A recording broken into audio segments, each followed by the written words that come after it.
zami zingakanani yobekesela. Sanibonani. Ugogo Msele kulo okhulumayo namhlanje engizonitshela ngomuthi ekuthiwa isambulo. Kunalabantu laba kade bephupha amaphupho akhanyayo kodwa uthola ukuthi manje sebeyakhala athi umuntu kade ngiphupha amaphupho ami ekhanya emahle ngibona zonke izinto zami ngizenza nje ngifike nje ngitshelwe ebusuku. Uthi ke ugogo Msele kunamhlanje wena obukade unamaphupho uphupha noma kodwa mina ngisebenzisa ukubonakaliso nithi uphupha. Ngisebenzisa ukuthi unezibonakaliso wena. Njalo unezibonakaliso kodwa azisekho lezo zibonakaliso.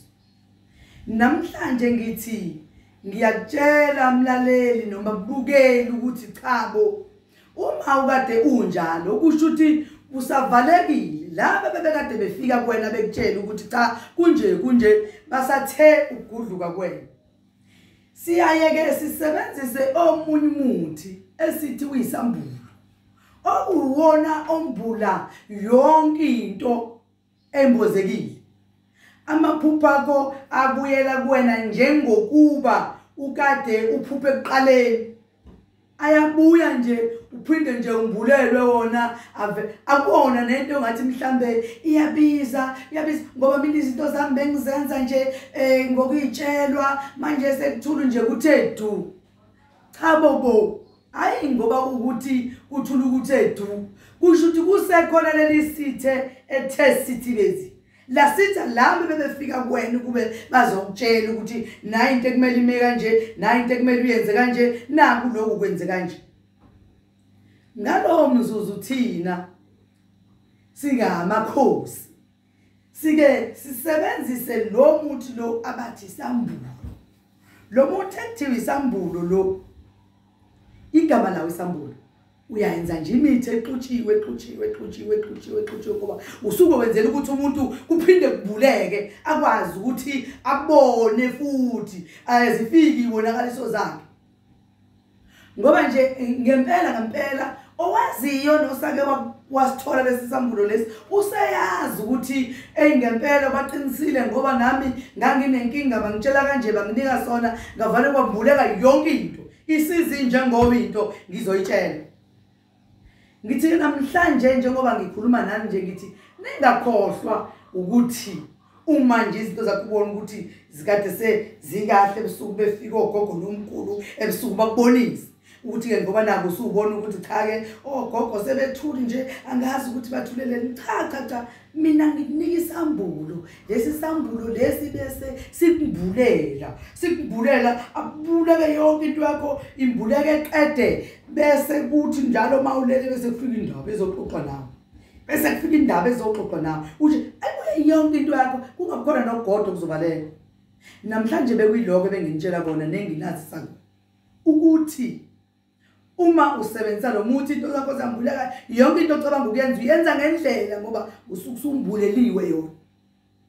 Yikho into ebalekile ngokuthi uhlala into zakho uyisethe ngendlela ukuthi zikhanye ngoba uma ususebenzisa isambulo usukufuna ungibuleleke noma bese ngathi kuthi kuyamboza kodwa bese kuyambula ukuthi zibuleke zonke into zakho zibe sekuyakhanya amaphupho akho noma izibonakaliso zakho zibe seziyavela uma usushaya lokuhamba ngoba ukhamba olenza ulisoke ulidlele ngo2 weeks usushaya usukhuluma uthi kuko konke kuvalekile. Ngithi makuvuleke izibonakaliso zami ushaya ukuhamba njalo uthi nje konke bese kuvalekile. Ngithi makuvuleke namhlanje izibonakaliso zami bengade ningilethela zona ngoba babamkhulu ngithi mazibuyele zizombuleka zibuye udlele lokuhamba balobetshela emva kwaloko zizombuleka into zakho. Akubona nokuthi mhlambe kuyabiza alubizi lolu khamba hlobo. Lolu khamba lolu ngikusebenza ngalolu khamba alihluphi ukuthi uzosuke kumina.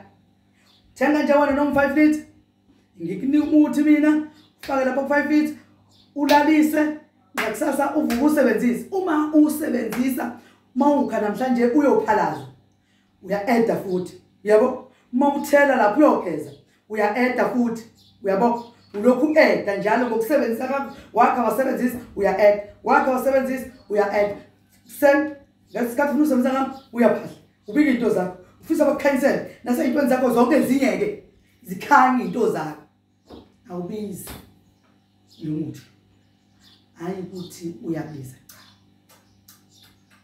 lo muthi lolu khamba lolu uluthola ngo300 lu300 lukhamba bese ukuthi mawufuna ukuposelwa uyifaka le mali ibe u420 ngoba lapha siposa khona siposela impahla yakho noma ngabe kuphi ikuzihambe isheshe kuwena ufanele u120 lokuba uposa ingakho ngithi ukuba khona no120 oseceleni ngiyabonga kakhulu ukuthi nilalele ngoba bengifuna ukuthi nazi ukuthi ezinye izinto ziyambozeka kanti futhi izombuleka kalula ngiyabonga kakhulu makhosi amakhulu